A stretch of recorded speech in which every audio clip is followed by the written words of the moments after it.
Listen to this. Billy the Kid didn't come out of nowhere. Before he became the most feared gunslinger of the Wild West, before the 21 deaths, before the legend, he was just a child with a family so mysterious, so full of dark secrets, that the official history preferred to bury it all. But today, my friend, today you're going to discover the truth about Billy the Kid's relatives. And I guarantee you, after hearing this story, you'll never look at the myth of the Wild West the same way again. It begins like this. On a freezing night in 1859 in New York, a woman screams in pain in a filthy room in the most dangerous neighborhood in America. Catherine McCarty is giving birth. But wait, who is the father? Where is he? Why is she alone? And the most disturbing part, why did the midwife who attended her that night swear, until the day she died, that Catherine shouted a name during labor that chilled her blood, a name she never dared repeat again? Let's go even further back in time. Catherine Devine, that was her maiden name, was born in Ireland in 1829. But here's where the first mystery begins. There is no record of her anywhere in Ireland, no birth certificate, no mention in parish records. It's as if she had appeared out of nowhere at 20 years old, already pregnant, fleeing from something or someone. But there's a story, told by an old Irish woman in 1901, that might explain everything. She swore she knew a Devine family in County Mayo. A cursed family, according to the locals. The father, Thomas Devine, was the official hangman of the region. He hanged people for the English. The mother died giving birth to the 7th child. And the children? They all died before the age of 20, all except one, Catherine. Now pay attention to this macabre detail. They say Thomas Devine hanged his own brother, accused of rebelling against the English, and that the brother's wife, before throwing herself off a cliff, cursed the entire Devine lineage. May your children carry death in their hands and never find peace. Coincidence? Catherine flees Ireland. Her son becomes one of the greatest killers of the West. The curse? You decide. But Catherine didn't come to America alone. She had 2 siblings that history made sure to erase. Michael and Margaret Devine. Michael was a priest. That's right, a priest. But not just any priest. He was expelled from the church for practicing what they called pagan rituals. He mixed Catholicism with ancient Celtic traditions. They said he could speak with the dead. Margaret was even stranger. She worked as a wise woman, basically a witch. She made potions, told fortunes, helped women solve problems, if you know what I mean. She was the one who helped Catherine escape Ireland. She was the one who arranged the ship passage. She was the one who... Wait, there's a document here that changes everything. An immigration record from 1850 shows 3 people arriving together in New York. C. Devine, M. Devine, and H. Devine. H? Henry? Could it be possible that Billy the Kid was born in Ireland and Catherine brought him as a baby to America? That would explain the lack of consistent birth records. But let's talk about the man who was officially Billy's father, Patrick McCarty. Except, Patrick McCarty never existed. Seriously, there's no record of him anywhere before he appeared as Billy's father. No birth certificate, no marriage, nothing. It's as if Catherine invented him out of thin air. But there's an even darker theory. In 1858, a year before Billy was born, a wealthy man named William Bonney was murdered in New York. They never found the killer. But you know what's interesting? Billy the Kid later adopted the name William Bonney. Coincidence?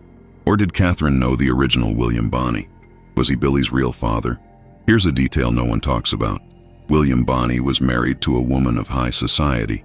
If he had a bastard child with a poor Irish immigrant, it would be a scandal that could destroy the family. Motive enough to kill? Motive enough for Catherine to flee and invent a fictitious husband? You decide. Now, Billy had a brother, Joseph McCarty. But Joseph was so different from Billy that people doubted they were truly brothers. Joseph was calm, religious, hardworking. He never got into trouble. But there's a secret about Joseph that was only discovered in 1995. When an old church in Denver was demolished, they found a diary hidden in the wall.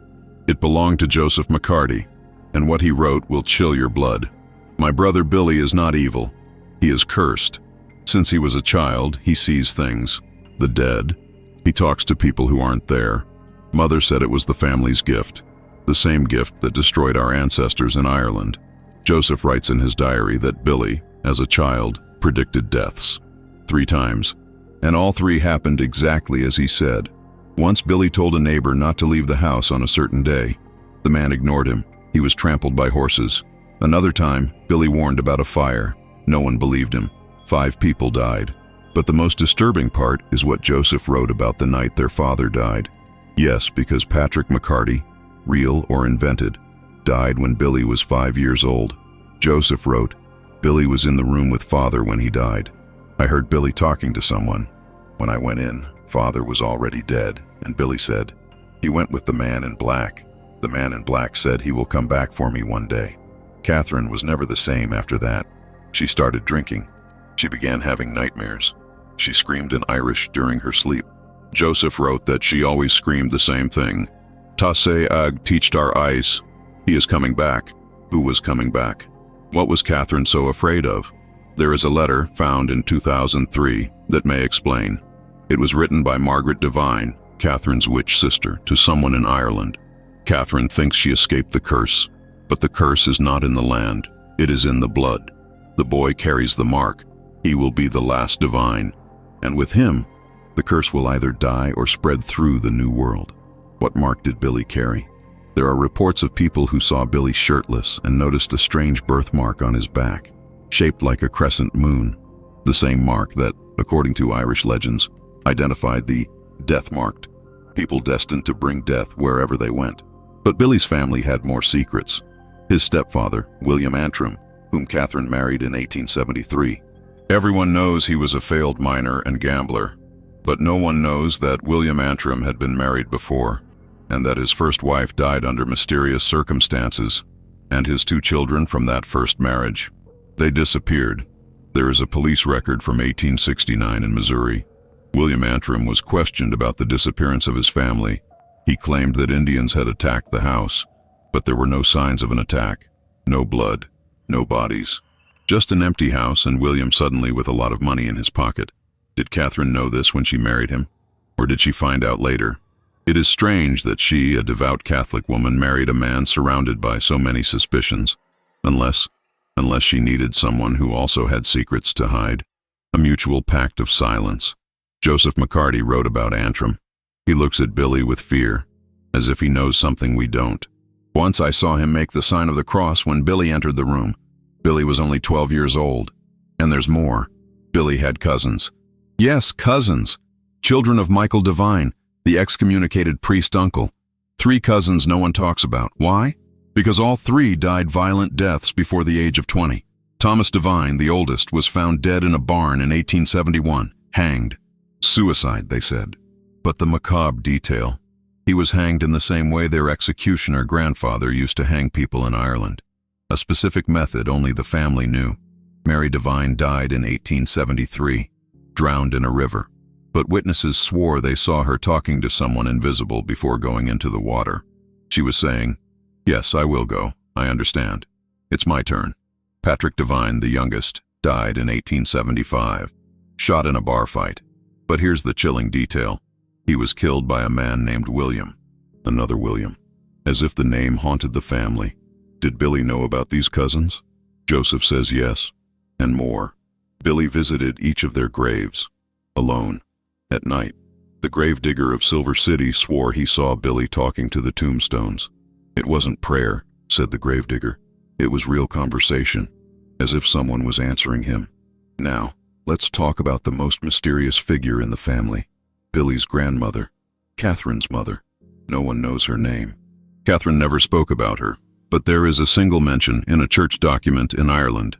She was burned as a witch in 1842. Catherine was 13 years old. Imagine that. Catherine at 13, watching her own mother being burned alive. That explains a lot. The flight from Ireland, the constant fear, the drinking, the nightmares. And perhaps it explains why she was so protective of Billy. She knew he had the gift, the same gift that killed his grandmother. But there is an even more sinister detail. At the grandmother's trial, she supposedly said before dying, "My blood will avenge my blood. In the 7th generation, the one will be born who will repay every tear with blood." Count the generations. The grandmother, Catherine, Billy. Billy was the 3rd generation, not the 7th, unless the count began earlier. much earlier, in an ancestral curse that the family had carried for centuries. Joseph McCarty tried to research the family genealogy. What he discovered scared him so much that he burned all the documents. But he left a note. Some secrets must die. Our bloodline is one of them. Billy will be the last. He must be the last. And did Billy know? Was he aware of the weight he carried? There are signs that he did. In 1878, Billy told a friend, "I didn't choose this life. It was chosen for me before I was born. Every bullet I fire was already written. Every man I kill was already dead." Fatalism, or knowledge of something greater. And his mother, Catherine, she died in 1874 of tuberculosis. But her last words, witnessed by a nun, were in Old Irish. The nun, who spoke Irish, was so disturbed that she refused to translate. She only said, "Some words should not be repeated." She was delirious. She had to be. Years later, the nun, already on her deathbed, revealed. Catherine said, "The pact is broken. He will come to collect the payment. Protect the boy. The boy is the key and the lock." What pact? What payment? What was Billy the key to? There is a theory, based on documents found in Ireland, that the Divine family had an ancient pact.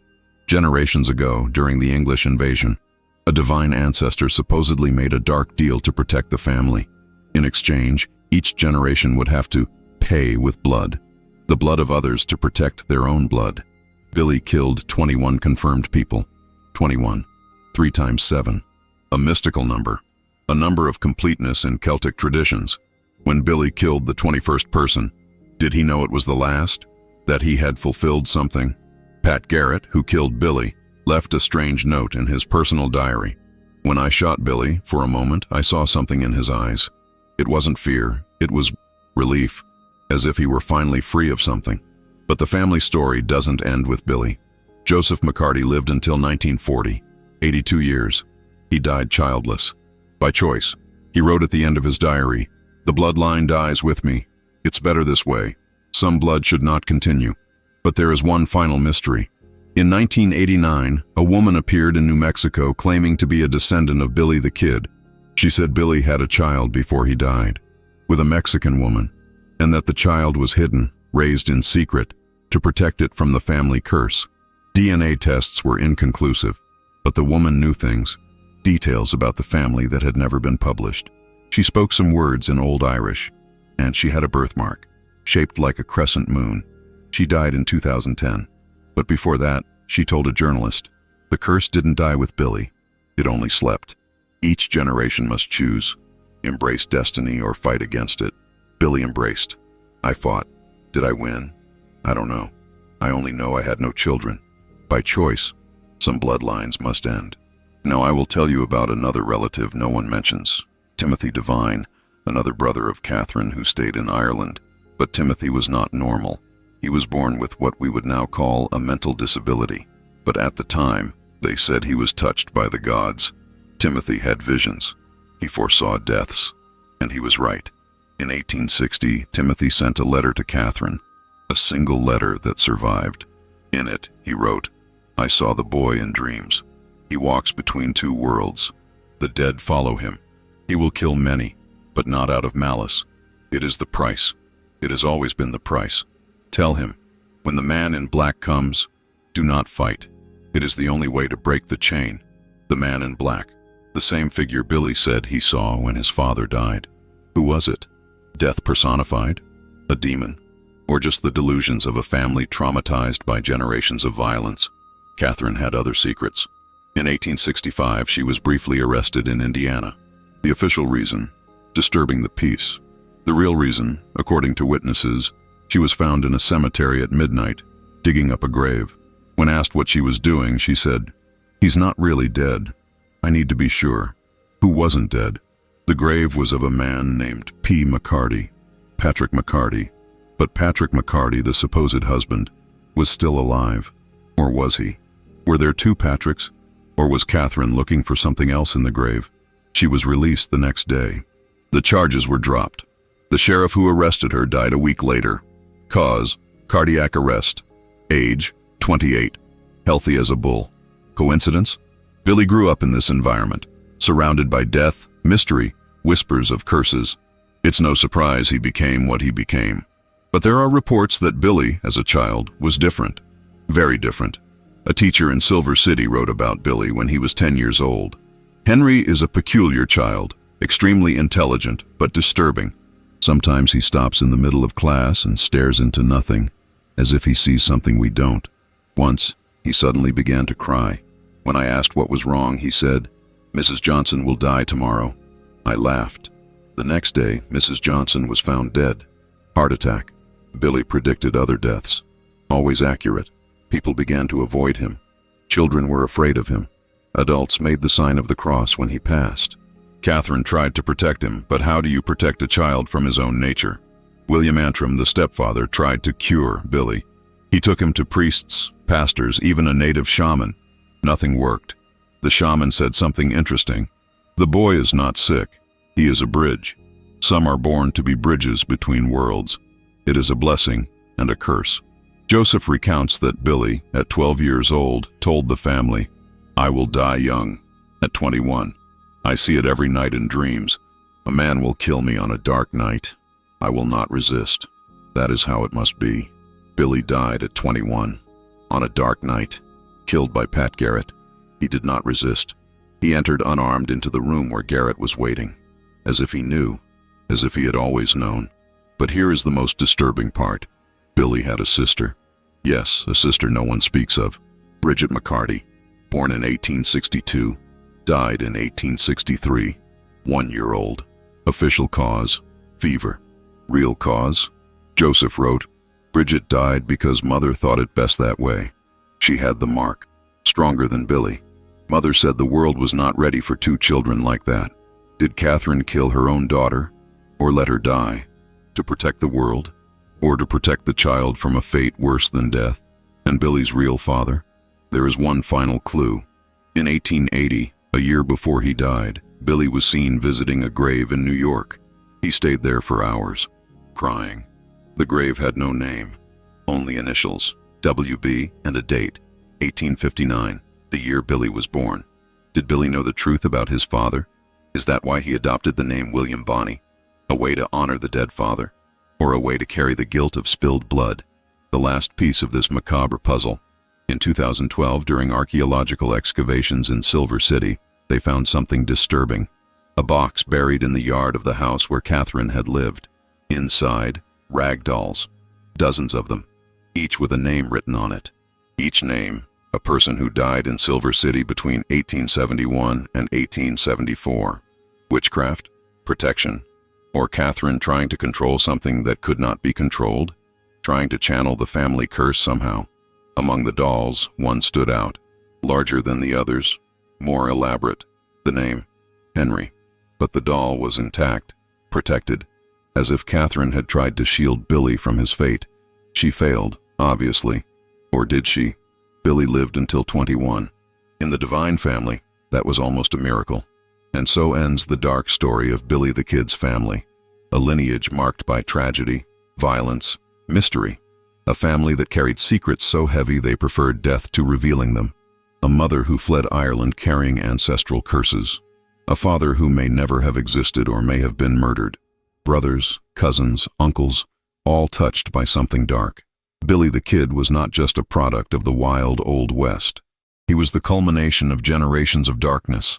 The last act of a family tragedy that began centuries before he was born. Every shot he fired echoed with the weight of his ancestors. Every life he took was another payment on a debt he had not contracted. Does Billy the Kid's dark childhood explain the man he became? A boy who saw the dead, who predicted deaths, who grew up surrounded by secrets and curses. How could he have been different? How could he have chosen another path when the path was already written in the blood of his lineage? The mysterious relatives of Billy the Kid show us that some people are born condemned, not by their choices but by the choices of previous generations. Billy was as much a victim as an executioner, prisoner of a destiny written before he was born.